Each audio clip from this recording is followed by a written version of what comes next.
Hi friends, நிறைய customer என்கிட்ட கேட்டிருந்தாங்க கருவேப்பிலை பொடி செஞ்சு தர முடியுமான்னு கேட்டிருந்தாங்க. எதுக்காக கருவேப்பிலை பொடி கேட்குறீங்கன்னு கேட்டேன். நிறைய பேர் சொன்ன ஒரே விஷயம் பார்த்தீங்கன்னா, நிறைய பேருக்கு ஹேர் ஃபால் பிரச்சனை இருக்குது. அதே மாதிரி இரும்பு சத்து, கால்சியம் எல்லா பிரச்சனையும் சரி பண்ண அந்த கருவேப்பிலை அதிகமாக இருக்குது அவங்களே சொல்றாங்க.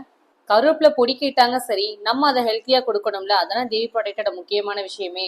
அதை ஹெல்த்தியா நல்லதா கொடுக்கணுன்றக்காக நான் கருப்பு உளுந்துல பொடி செஞ்சு கொடுக்குறேன். இவ்வளவுதானே, கருவேப்பிலை பொடி நானே செஞ்சுக்க மாட்டேன்னு நினைச்சு நீங்க செய்யலாம். தாராளமா நான் வீடியோஸாவும் ஷேர் பண்றேன், நீங்க பார்த்து தெரிஞ்சுக்கோங்க. ஆனா நீங்க செஞ்சீங்கன்னா அளவுன்னு ஒண்ணு இருக்குது. அந்த அளவுகளோட காரத்தோட உப்போட நான் அளவா உங்களுக்கு பார்த்து நான் பக்குவமான முறையில வறுத்து உங்களுக்கு நான் செஞ்சு கொடுக்குறேன்.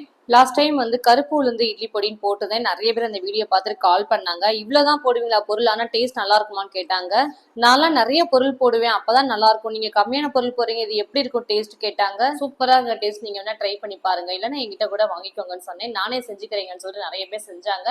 ஆனா எனக்கு டேஸ்டே வரலங்க, சரியாவே இல்லைன்னு சொல்லிட்டு நிறைய பேர் ஆர்டர் பண்ணி வாங்கினாங்க. ஸோ அதனாலதான் சொல்றேன், உங்களால செய்ய முடிஞ்சா செய்யுங்க, செய்ய முடியலன்னா என்கிட்ட ஸ்கிரீன்ல தெரிய நம்பருக்கு ஒரே ஒரு டெக்ஸ்ட் மெசேஜ் மட்டும் பண்ணுங்க. எந்த ஒரு நாள் சரி, என்ன பொருள்னாலும் சரி, உங்களுக்கு கொரியர் சர்வீஸ் பண்ணி தரோம். அதே மாதிரி நிறைய பேர் பாத்தீங்கன்னா கருவேப்பிலை பொடியில ஓவர் டார்க்கா இருக்கும். அதெல்லாம் உண்மையிலேயே சொல்றேன், உண்மையே கிடையாது. கருவேப்பிலை நம்ம எவ்வளவுதான் குவான்டிட்டி போட்டாலும் லைட் கலர் தான் வரும், ஓவர் டார்க்காலாம் வராது.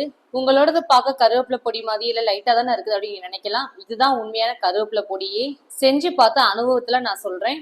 ஹெல்த்தியான முறையில கருப்பு உளுந்து வச்சு உங்களுக்கு நான் கருவேப்பிலை பொடி செஞ்சு கொடுக்குறேன். இந்த பொடியை ரைஸ்லயும் வச்சு சாப்பிடலாம், இட்லி தோசைக்கு இட்லி பொடியா வச்சு யூஸ் பண்ணிக்கலாம். ரெண்டு விதமா மெத்தட்ல பண்ணிக்கலாம். டேஸ்ட் ஃபிளேவர் எல்லாம் சூப்பரா இருக்கும். ஹெல்த்தியான முறையில பக்குவமான முறையில பார்த்து பார்த்து நானே கைப்பட உங்களுக்கு செஞ்சு கொடுக்குறேன். டக்குன்னு ஆர்டர் பண்ணி வாங்கிக்கோங்க. பாய்.